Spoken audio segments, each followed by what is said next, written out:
Hi friends, welcome to Tamil Samayal. இப்போ பார்க்க போகிற டிஷ் மட்டன் கிரேவிங்க. அதுக்கு தேவையான இன்க்ரீடியன்ட்ஸ் பார்க்கலாம். 1/2 கிலோ மட்டன் எடுத்துக்கலாங்க. நான் எல்லோ பவுடர் போட்டு வாஷ் பண்ணி வச்சுருக்கேன். 2 மீடியம் சைஸ் ஆனியனை கிரைண்ட் பண்ணி வச்சுருக்கேன். ஒரு பெரிய சைஸ் டொமேட்டோவை கிரைண்ட் பண்ணி வச்சுருக்கேன். ஒரு பெரிய சைஸ் கேப்சிகமை கட் பண்ணி வச்சுருக்கேன். 1 டேபிள் ஸ்பூன் சிவப்பு மிளகாய் தூள், கரம் மசாலா தூள் 1 டேபிள் ஸ்பூன், மிளகாய் தூள் 1/2 டேபிள் ஸ்பூன், குழம்பு மிளகாய் தூள் 2 table spoon, yellow powder 1/2 table spoon, garlic ginger paste 1.5 table spoon,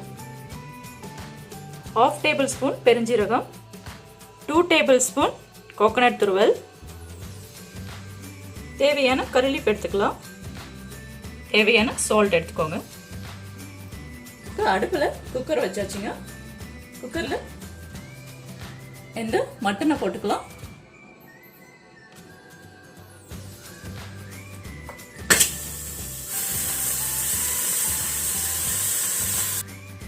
மட்டனுக்கு தேவையான தண்ணி கொஞ்சம் போட்டுக்கலாங்க.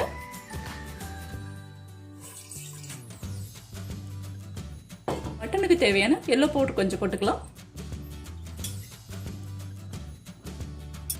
தேவையான சால்ட் போட்டுக்கலாம்.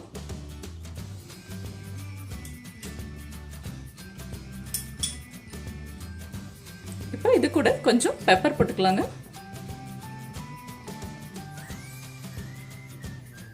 இப்போ garlic ginger paste 1/2 table spoon போட்டுக்கலாம்.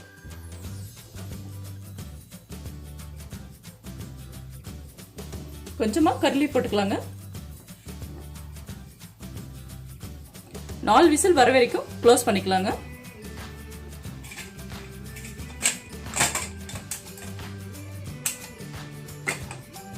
மட்டன் நல்லா வெந்துடுச்சான்னு பார்க்கலாங்க.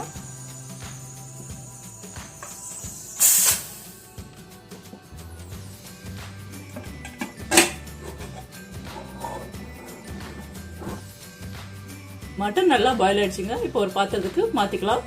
ஒரு 2 டேபிள் ஸ்பூன் ஆயில் விட்டுக்கலாம். இப்போ எண்ணெய் காஞ்சிச்சு, கடுகு போட்டுக்கலாம். கடுகு பொரிஞ்சிச்சுங்க. இப்போ நம்ம ஆனியன் போட்டுக்கலாம்.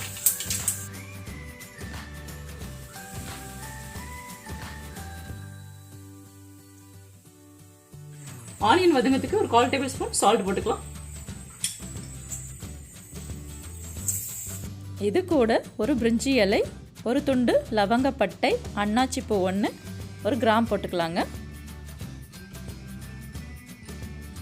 அரைச்சி வச்ச தக்காளியை போட்டுக்கலாங்க.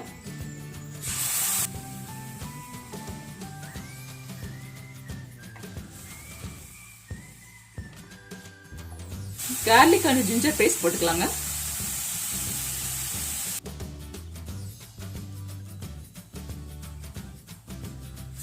வெங்காயம் தக்காளி நல்லா வதங்கிடுச்சுங்க. இப்போ நம்ம எல்லோ பவுடர் போட்டுக்கலாம்.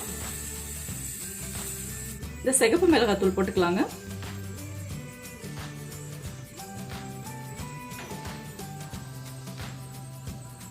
இந்த குழம்பு மிளகாய் தூள் போட்டுக்கலாம். இப்போ இந்த கரம் மசாலா தூள் போட்டுக்கலாம்.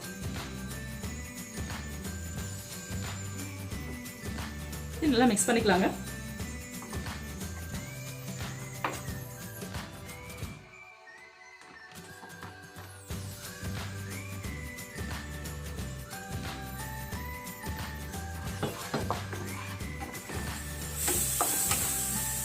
தண்ணியிலே கொஞ்ச நேரம் நல்லா வதங்கட்டும். இப்போ கிரேவி நல்லா ரெடி ஆயிடுச்சுங்க. இப்போ இந்த பாயில் பண்ண மட்டனை அந்த கடாயில ஊத்திக்கலாம். அதுல தண்ணி இருக்குங்க, தண்ணியோடய ஊத்திக்கலாம்.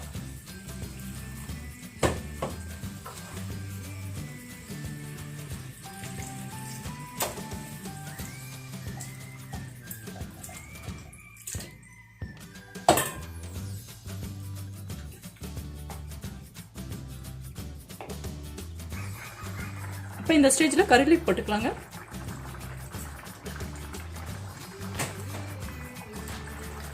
கிரேவி நல்லா ஒரு 15 நிமிட்ஸ் கொதிச்சு வரட்டுங்க. இப்போ கவர் போட்டு மூடி வச்சிடலாம்.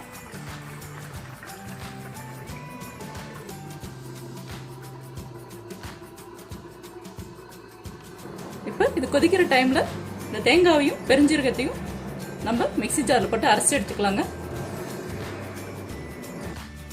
இப்போ வாங்க 15 நிமிட்ஸ் ஆயிடுச்சு, பார்க்கலாம். இப்போ நல்லா கொதிச்சு வந்துடுச்சுங்க. கிரைண்ட் பண்ண கோகோனட் பெருஞ்சீரகத்தை மட்டன் கிரேவியில் ஊற்றிக்கலாம்.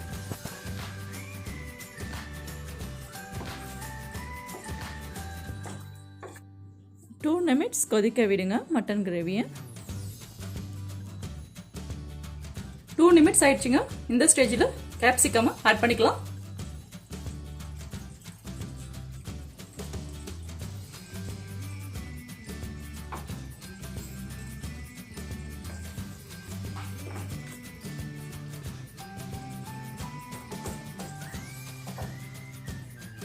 மட்டன் கிரேவி ரெடி ஆயிடுச்சுங்க. இப்போ நம்ம ஸ்டவ் ஆஃப் பண்ணிக்கலாம்.